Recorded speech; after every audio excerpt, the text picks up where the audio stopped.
a rabbi in the late 1930s fled Germany. He sold all his assets, converted it to gold, and then had 5 sets of solid gold false teeth made. When he arrived in Toronto, the customs officer was confused as to why anybody will have 5 sets of gold teeth. So the rabbi explained, we religious Jews have 2 separate sets of dishes, one for meat, one for dairy.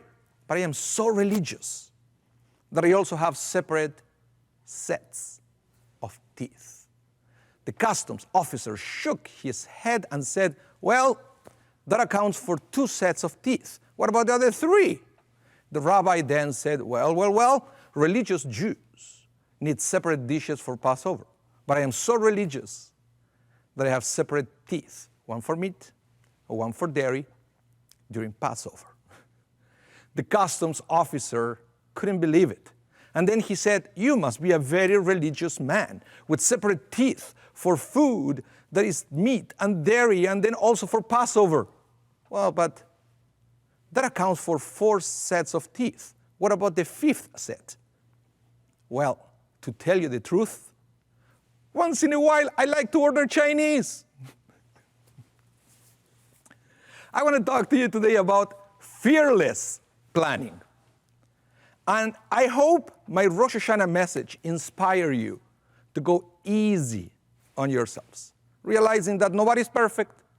Now, that doesn't mean that we shouldn't do our best to give our 100%. There is a very famous saying from Pirkei Avot, also called the Ethic of Our Fathers, in chapter 2, Mishnah number 16, where Rabbi Tarfon said, it is not up to you to finish the task, but you are not free to avoid it. Understanding that we are not perfect should help us control the fear of failure, not stop us from trying to improve. After all, we all make mistakes. If you never made a mistake, you probably never made anything. You can't let the fear of failure or the fear of criticism keep you from trying again this year. The same way we can't pretend to be perfect, we must understand that circumstances around us also won't be perfect. Eventually, we will have tribulations, distress, frustration. I just came to encourage you a little tonight. No, seriously. Worrying does not take away tomorrow's trouble, but it takes away today's peace.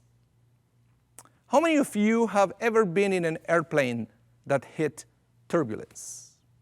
What do you do when there is turbulence during a flight? Deep breath, praying, clutching the armrest. Did anybody ever got off the plane?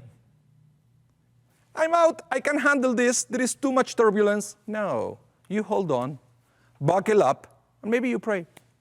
And I bet, if you look around, there are always people that don't even stop doing what they are doing at that time. They keep reading that magazine, they keep listening to the music, watching the movie, etc. They have probably been flying for a while, so they know how to deal with it. It's the same thing in life. When we hit turbulence, eventually, we understand that we all are going to go through things in life. So we buckle up and do what we can to make it to the other side. The high holiday season should be a time to plan ahead, based on the experiences and the mistakes of the previous year. Now we can make the adjustments we need. If we want 5782 to be better than 5781, we have to do certain things different. If I'm going to do the same thing in this new year, I'm going to get the same results. So the first thing you have to do is to have a plan for how to make 5782 better than 5781. Plans are important.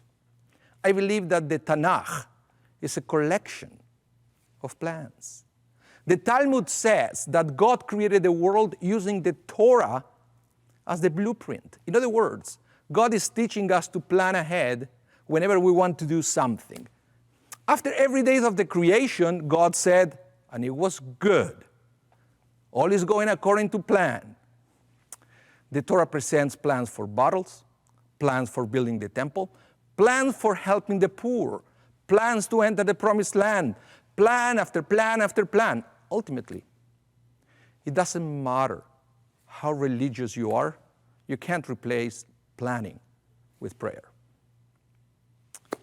When Jacob was about to meet his brother Esau, years after he stole his brother's blessing, he became very distressed when learned that Esau was coming with 400 men. He probably thought that Esau was coming to start a war between them. So, what did Jacob do? He made a plan of dividing his camp into two groups with the hope that if there is a violent encounter with Esau, then at least part of his group can likely survive. And then he prayed. So, what are you expecting out of this new year? It's an important question to think about. Whether you want to be healthier than you are right now, or more experienced than you are right now, or to have better relationship than you have right now, you'll need to make a plan to do something.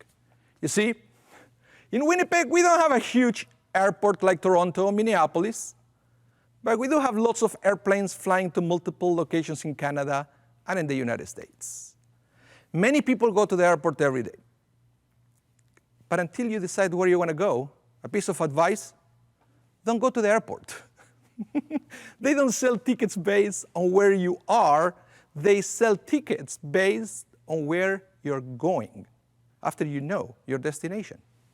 Sure, there is probably a plane to take you, but only after you know where you're going.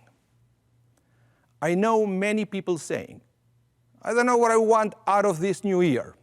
I just want it to be different of the past year.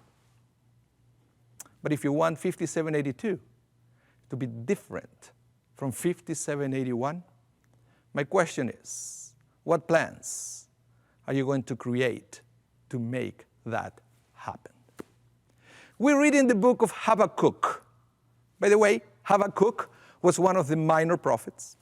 So in that book, God said to the prophet Habakkuk, write down the vision clearly on tablets so that even a runner can read it. That got me thinking. Do you have a goal? Write it down. In fact, humor me. Keep a copy of that piece of paper containing that goal inside your Maxor. So you can read it again next Rosh Hashanah to see how far into the list you went during 5782. Experts say that when we write down our goals, we increase the likelihood of accomplishing them. It doesn't matter how fast you run. If you're running in the wrong direction, it's not going to make any difference.